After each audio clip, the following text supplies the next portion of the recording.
آپ حضرات کے سامنے اس سے پہلے حضرت سیدنا ابوبکر صدیق رضی اللہ تعالیٰ اور حضرت سیدنا عمر بن خطاب رضی اللہ تعالیٰ اور اسی طرح حضرت سیدنا عثمان غنی رضی اللہ تعالیٰ عنہ کی سیرت اور ان کی زندگی کے حالات بیان کیے گئے تھے۔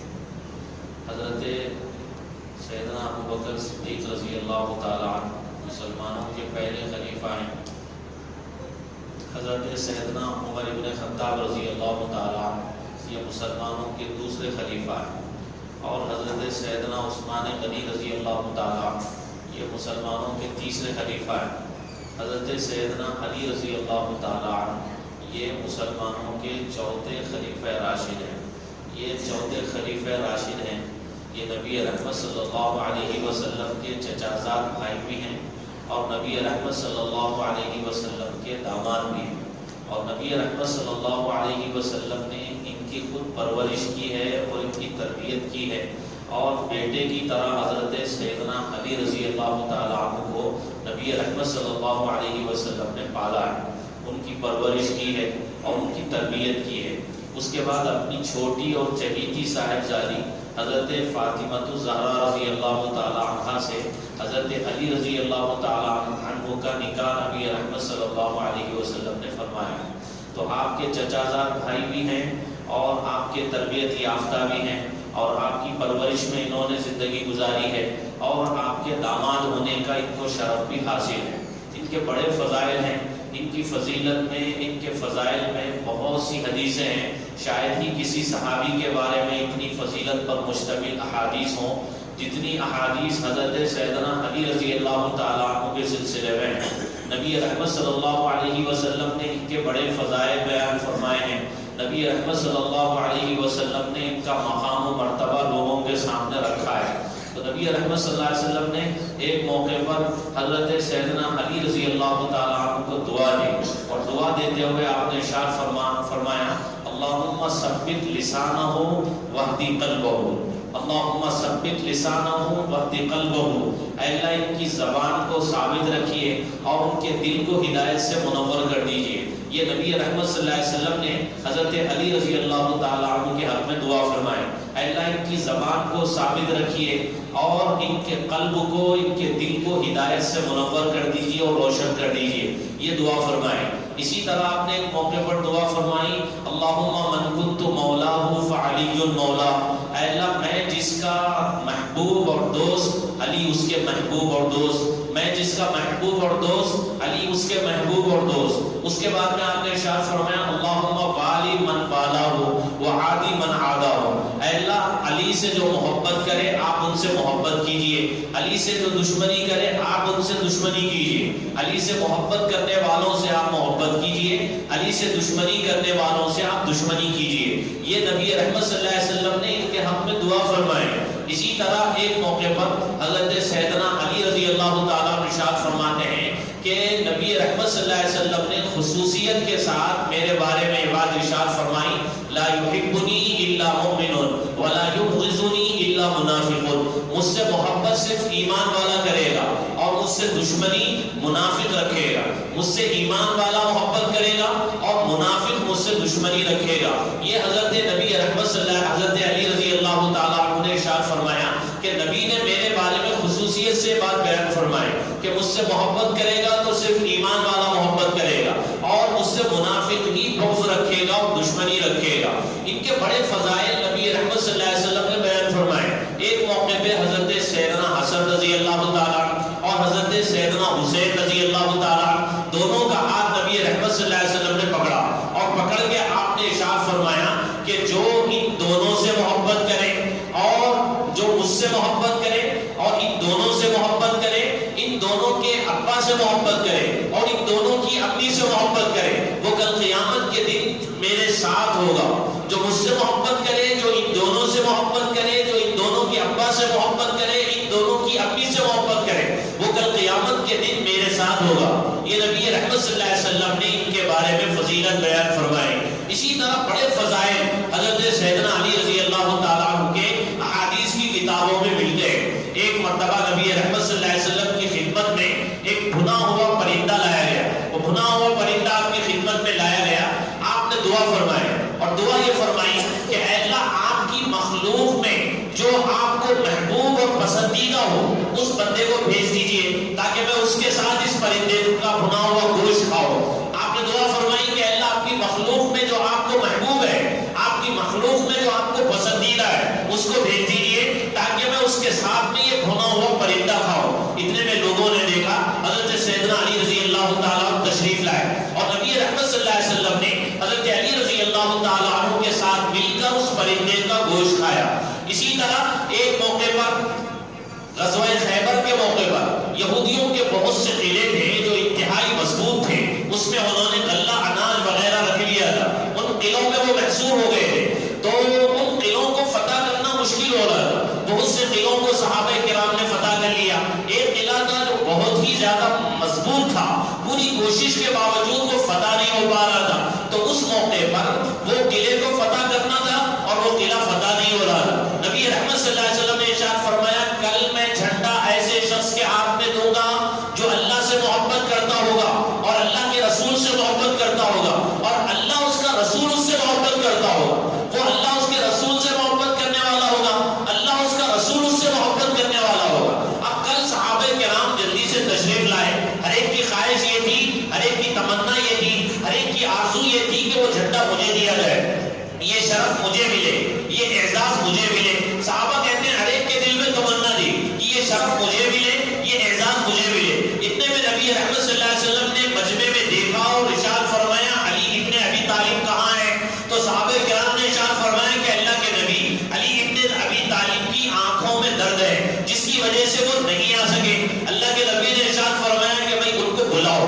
ان کو بلایا گیا، جب ان کو بلایا گیا تو آپ نے اپنا لعاب دہن نکالا، ان کی آنکھوں میں لعاب دہن لگایا جس کی وجہ سے ان کے آنکھوں کا درد دور ہو گیا۔ اس کے بعد میں آپ نے یہ جھنڈا ان کے ہاتھ میں دیا، آپ نے ارشاد فرمایا تھا کل جھنڈا میں ایسے شخص کے ہاتھ میں دینے والا ہوں جو اللہ سے محبت کرنے والا ہے، اللہ کے رسول سے محبت کرنے والا ہے، اللہ اس کا رسول اس سے محبت کرنے والا ہے اور اللہ اس کے ہاتھ پہ قلعے کو فتح دے، قلعہ فتح ہوگا اس کے ہاتھ پہ۔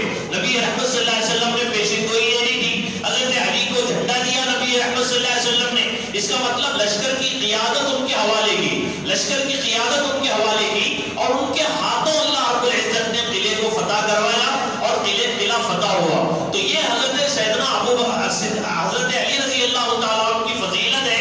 اللہ کے پیارے نبی ان کے بارے میں یہ کہہ رہے ہیں کہ علی اللہ اس کے رسول سے محبت کرتے ہیں، اللہ اس کا رسول بھی ان سے محبت کرتا ہے۔ اسی طرح غزوہ تبوک کے موقع پہ نبی رحمت صلی اللہ علیہ وسلم تشریف لے جا رہے تھے اور آپ نے بچوں میں اور عورتوں میں خلیفہ بنایا، اپنا امیر بنایا، نگران بنایا حضرت سیدنا علی رضی اللہ تعالیٰ عنہ کو کہ تم جنگ میں مت آؤ اور غزوے میں مت آؤ، تم یہاں پہ بچوں کی نگرانی کرو، عورتوں کی نگرانی کرو۔ اپنا نائب بنایا، خلیفہ بنایا، جانشین بنایا بچوں میں، نبی رحمت صلی اللہ علیہ وسلم نے عورتوں میں حضرت سیدنا علی رضی اللہ تعالیٰ عنہ کو۔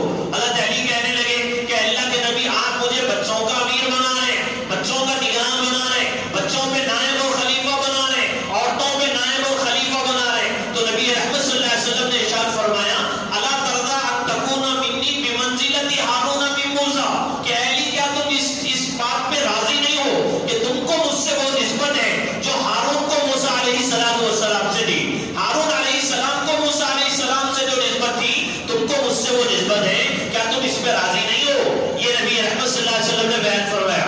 اسی طرح صحابہ ہجرت کر کے گئے ہیں مدینہ منورہ، مدینہ منورہ ہجرت کر کے گئے ہیں، انہوں نے اپنا گھر بار چھوڑا، اپنی جائیداد چھوڑی، اپنے مکانات چھوڑے، اپنی تجارت چھوڑی اور اپنا کاروبار چھوڑا، سب چھوڑ کے صحابہ کرام مدینہ منورہ آئے ہیں، سب کچھ دین کے لیے، نبی کی محبت میں، اسلام کی ترویج اور اس کی تبلیغ میں سب کچھ لٹا کے یہ مدینہ منورہ تشریف لائے۔ نبی رحمت صلی اللہ علیہ وسلم نے ایک ایک مہاجر کو ایک انصاری کے ساتھ ملایا اور جوڑا بنایا، ان کے درمیان رشتے مواخات قائم فرمائے، بھائی چارے کا رشتہ قائم فرمایا اور ان کو بھائی بھائی بنایا، تم اس کے بھائی تم اس کے بھائی، ایک ایک مہاجر کو ایک انصار سے جوڑ دیا، دونوں کے درمیان رشتے مواخات قائم فرمایا، دونوں کے درمیان بھائی چارے کا رشتہ قائم فرمایا اور بھائی بھائی بنایا۔ حضرت علی روتے ہوئے نبی صلی اللہ علیہ وسلم کی خدمت میں تشریف لائے اور آ کے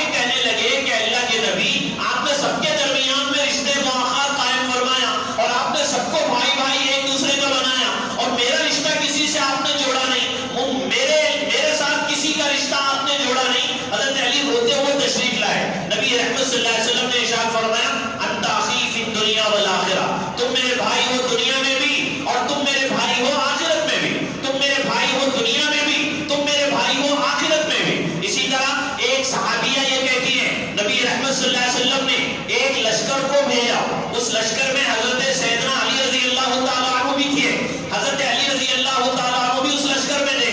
اس لشکر کو نبی صلی اللہ علیہ وسلم نے روانہ فرمایا۔ اس کے بعد وہ صحابیہ یہ کہتی ہیں، راویہ حدیث کی راویہ، میں نے دیکھا اللہ کے نبی کو آپ اپنے دونوں ہاتھ اٹھا کے یہ دعا مانگ رہے ہیں، اور کیا دعا مانگ رہے ہیں؟ اللہم لا تمتنی لا تمتنی حتی ترینی علیہ، لا تمتنی حتی ترینی علیہ، کہ اللہ مجھے وفات نہ دے جب تک کہ تم مجھے علی کو نہ دکھلا دے، مجھے وفات نہ دے جب تک کہ میں علی کا دیدار نہ کر لوں۔ یہ اللہ کے نبی حضرت علی رضی اللہ تعالیٰ عنہ کے لیے دعا فرما رہے ہیں۔ اسی طرح مشہور واقعہ جو ہجرت کا ہے، ہجرت کے لیے نبی صلی اللہ علیہ وسلم اپنے وطن کو چھوڑ رہے ہیں، مکہ المکرمہ سے مدینہ منورہ کی طرف ہجرت کر رہے ہیں، تو نبی رحمت صلی اللہ علیہ وسلم نے آپ کے پاس مشرکین کی امانتیں تھی، مشرکین نے آپ کے پاس امانتیں رکھوائی تھی، حضرت نبی رحمت صلی اللہ علیہ وسلم نے حضرت علی کے حوالے وہ امانتیں کی، اور اپنے بستر پہ حضرت علی رضی اللہ تعالیٰ عنہ کو سلایا کہ تم میرے بستر پہ سو جاؤ، یہ امانتیں تم اپنے پاس رکھو، کل صبح یہ امانتیں مشرکین کے حوالے کر دینا، اور جس کی امانت ہے اس کو دے دینا، اس کے بعد مجھ سے تم آگے ملنا۔ حضرت نبی رحمت صلی اللہ علیہ وسلم نے ان پہ اعتماد کیا کہ مشرکین نے جو امانتیں آپ کے پاس رکھائی تھی وہ امانتیں ساری کی ساری حضرت علی کے حوالے کی، اور اپنے بستر پر حضرت سیدنا علی رضی اللہ تعالیٰ عنہ کو نبی رحمت صلی اللہ علیہ وسلم نے آرام کا موقع دیا، اور حضرت علی رضی اللہ تعالیٰ عنہ کو اپنے بستر پہ سلایا۔ یہ نبی رحمت صلی اللہ علیہ وسلم نے حضرت سیدنا علی رضی اللہ تعالیٰ عنہ کے اوپر اعتماد کیا، بھروسہ کیا، ان کے بارے میں یہ فضائل آپ نے بیان فرمائے۔ ایک موقع پر آپ نے ارشاد فرمایا کہ اے علی تم کو مشابہت ہے عیسیٰ ابن مریم سے، عیسیٰ ابن مریم کے سلسلے میں دو طرح کے لوگ ہوئے ہیں، اور دو طرح کے لوگ ہلاک ہوئے ہیں۔ ایک یہودی ہیں جنہوں نے حضرت عیسیٰ علیہ السلام سے دشمنی کی، اور دشمنی کی بھی انتہا کر دی، ایسی دشمنی کی کہ حضرت عیسیٰ ابن مریم کی جو والدہ تھی حضرت مریم علیہ السلام ان پر بدکاری کی تہمت لگائی دی۔ تو یہودیوں نے دشمنی کی عیسیٰ علیہ السلام سے، اور دشمنی میں انتہا کر دی، یہاں تک کہ ان کی والدہ حضرت مریم پر بدکاری کی تہمت لگائی دی۔ اسی طرح عیسائیوں نے حضرت عیسیٰ علیہ السلام سے محبت کی، اور محبت میں غلو کر دیا، اور محبت میں غلو بھی ایسا غلو کیا کہ ان کو اس مقام پہ پہنچا دیا جو مقام ان کا تھا نہیں، اور ان کو خدا بنایا، اور ان کو خدائی میں شریک بنا دیا۔ تو یہ دونوں طرح کے لوگ ہلاک ہوئے۔ حضرت علی رضی اللہ تعالیٰ عنہ یہ کہتے ہیں کہ میرے سلسلے میں بھی دو طرح کے لوگ ہلاک ہوں گے، میرے سلسلے میں بھی دو طرح کے لوگ ہلاک ہوں گے۔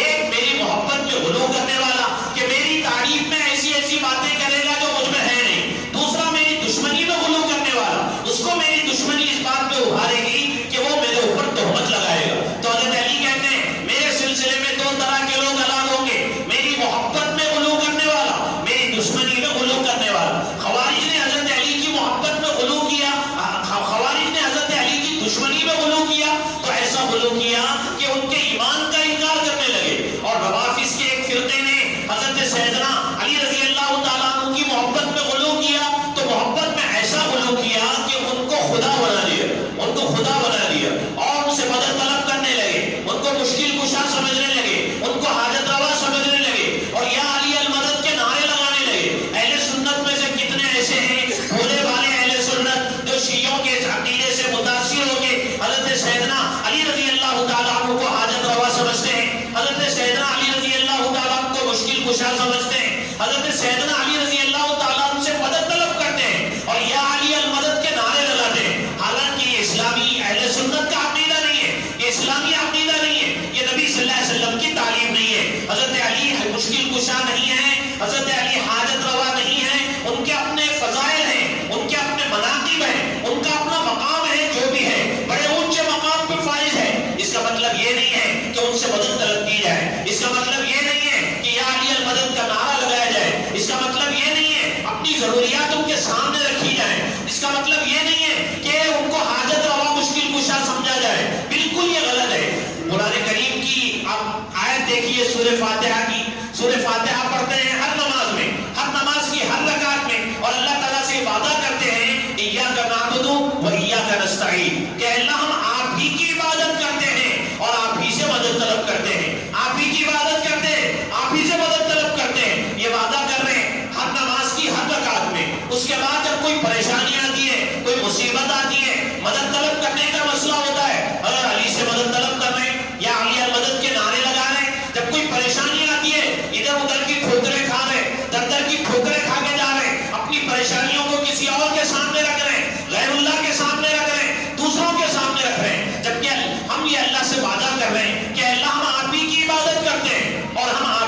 مدد طلب کرتے ہیں. عبادت اللہ کی ہونی چاہیے, مدد اللہ ہی سے طلب کرنی چاہیے. اللہ کے نبی نے ایک صحابی کو نصیحت کرتے ہوئے ارشاد فرمایا اذا سألت فاسأل اللہ واذا استعنت فاستعن باللہ, کہ جب تم مدد طلب کرو, جب سوال کرو تو اللہ سے سوال کرو, مانگو تو اللہ سے مانگو, اور جب مدد طلب کرو تو اللہ سے مدد طلب کرو. یہ اللہ کے نبی کی نصیحت ہے ایک صحابی سے. یہاں تک کہ آپ نے ارشاد فرمایا چپل کا تسمہ ٹوٹ جائے تو بھی اللہ سے مانگو, گھر میں نمک ختم ہو جائے تو بھی اللہ سے مانگو, ہر چھوٹی بڑی ضرورت اللہ سے مانگو. یہ اسلامی عقیدہ ہے, یہ اہل سنت کا عقیدہ ہے, یہ نبی رحمت صلی اللہ علیہ وسلم کی تعلیم ہے.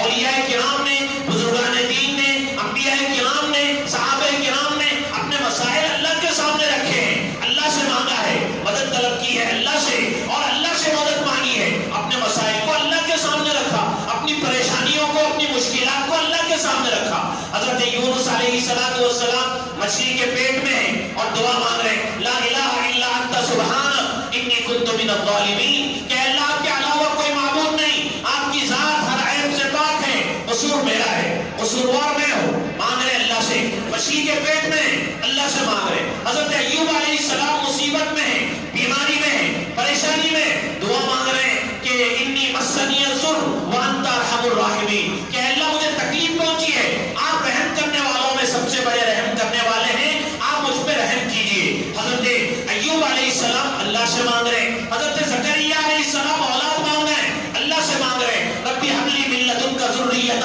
طیبہ انک سمیع الدعاء, کہ اللہ دعاؤں کو سننے والے ہیں, مجھے پاکیزہ اولاد دے دیجئے. حضرت زکریا علیہ السلام اولاد اللہ سے مانگ رہے ہیں. حضرت ابراہیم علیہ السلام اولاد اللہ سے مانگ رہے ہیں اور کہہ رہے ربی حب لی من الصالحین, کہ اللہ نیک لڑکا دے دیجئے. تو یہ سارے انبیاء کرام کی دعائیں ہیں, نبی صلی اللہ علیہ وسلم کی مصروف دعائیں ہیں. ان میں دیکھیے نبی صلی اللہ علیہ وسلم نے اللہ سے مانگا, اپنی چھوٹی بڑی ضرورت اللہ کے سامنے رکھی. یہ اہل سنت کا عقیدہ ہے کہ ہر ایمان والا اپنی ضرورت کو, اپنے مسائل کو, اپنی مشکلات کو, اپنی پریشانیوں کو اللہ کے سامنے رکھے اور اللہ سے مدد طلب کرے.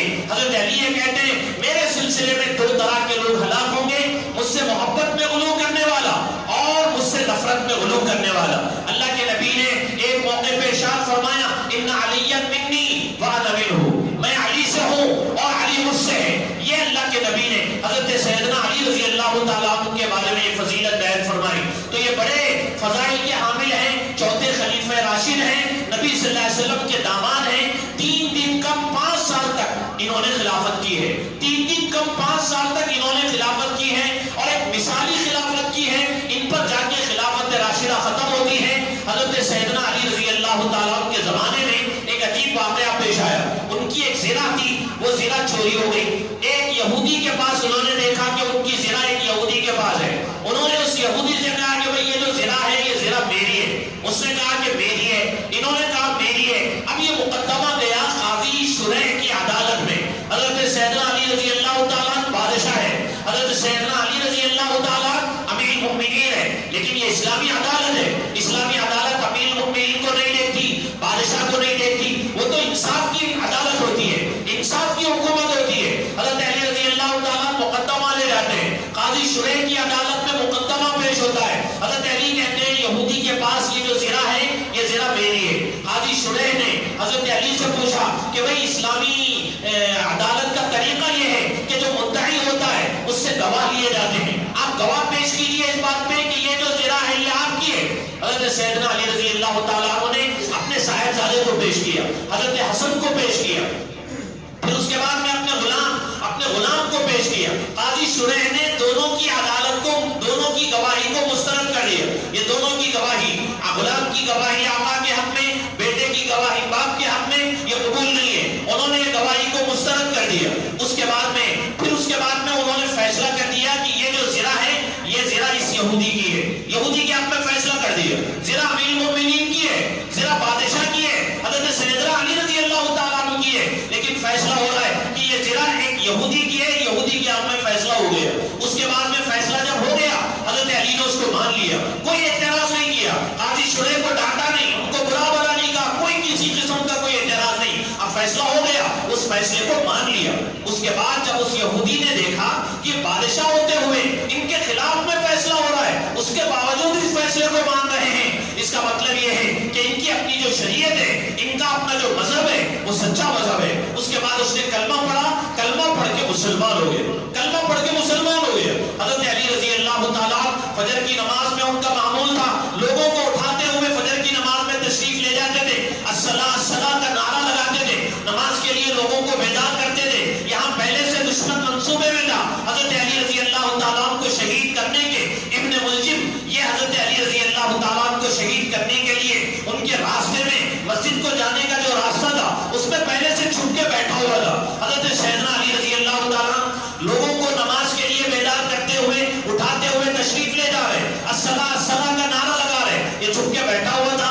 اچانک سامنے آ گیا اور تلوار کو ذہن میں گجایا ہوا تھا. وہ تلوار اٹھائی, ان کے سر پہ تلوار ماری اور سر پہ تلوار لگی, ان کے دماغ تک تلوار پہنچ گئی. حضرت علی نے ایک نعرہ لگایا, فزت ورب الکعبہ, رب کعبہ کی قسم میں کامیاب ہو گیا, رب کعبہ کی قسم میری تو آرزو پوری ہو گئی, میری تو تمنا پوری ہو گئی. چونکہ شہادت ہمارے لیے ایک اعزاز ہے, شہادت ہمارے لیے ایک فخر کی چیز ہے, شہادت ہمارے نزدیک کامیابی ہے. شہادت کوئی ماتم کی چیز نہیں ہے, شہادت کوئی غم کی چیز نہیں ہے کہ شہادت پہ غم منایا جائے, شہادت پہ ماتم کیا جائے, شہادت پہ کپڑے پھاڑے جائیں اور شہادت پہ بال نوچے جائیں. شہادت ایک اعزاز کی چیز ہے, شہادت ایک فخر کی چیز ہے. حضرت علی کہہ رہے ہیں فزت ورب الکعبہ, رب کعبہ کی قسم میں شہید ہو گیا. رمضان کے مبارک مہینے میں 17 رمضان کو حضرت سیدنا علی رضی اللہ تعالیٰ عنہ کے اوپر جمعے کے دن یہ حملہ ہوتا ہے اور اس حملے میں حضرت سیدنا علی رضی اللہ تعالیٰ عنہ شہید ہو جاتے ہیں. یہ حضرت سیدنا علی رضی اللہ تعالیٰ عنہ کی مختصر سے سیرت ہے, ان کے مختصر سے احوال ہے.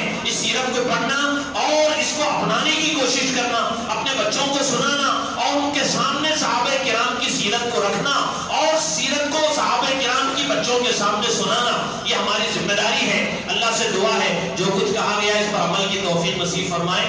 آمین. واخر دعوانا الحمدللہ رب العالمین.